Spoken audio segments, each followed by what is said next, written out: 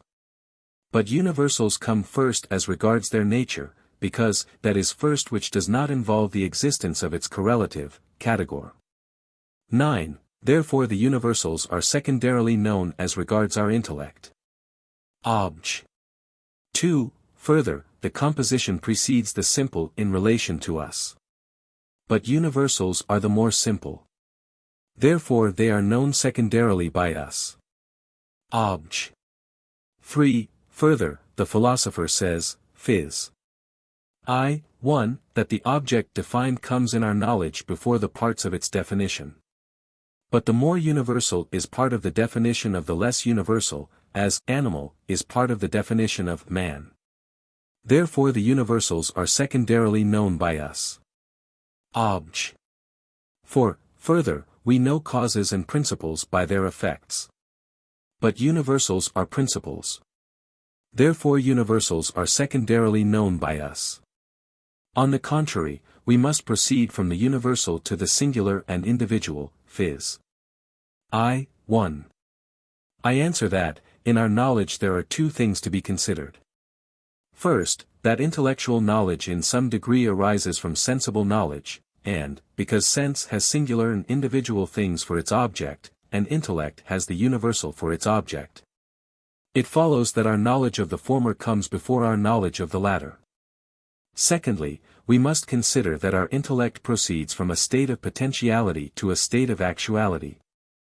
And every power thus proceeding from potentiality to actuality comes first to an incomplete act, which is the medium between potentiality and actuality, before accomplishing the perfect act. The perfect act of the intellect is complete knowledge, when the object is distinctly indeterminately known, whereas the incomplete act is imperfect knowledge, when the object is known indistinctly, and as it were confusedly.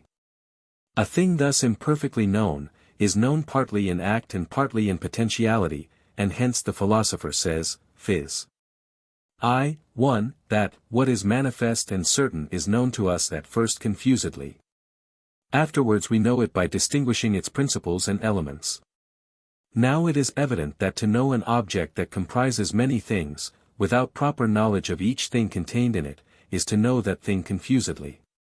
In this way we can have knowledge not only of the universal whole, which contains parts potentially, but also of the integral whole, for each whole can be known confusedly, without its parts being known. But to know distinctly what is contained in the universal whole is to know the less common, as to animal indistinctly is to know it as animal.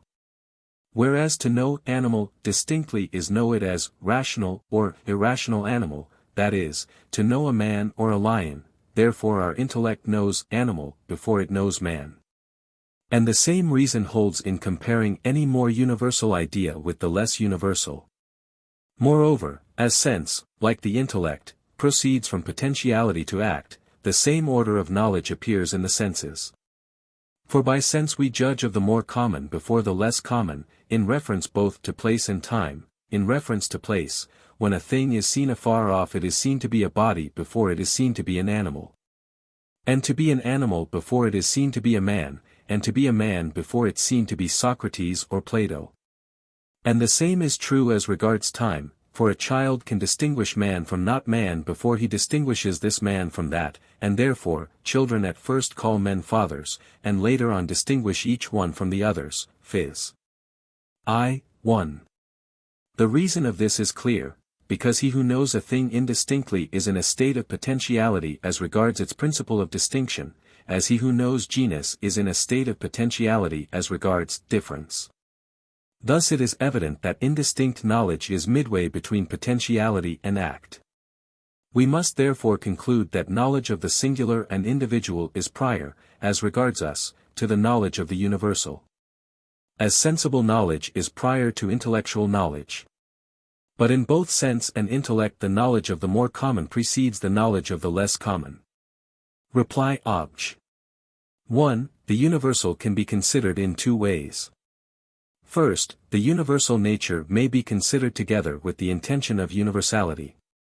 And since the intention of universality, viz.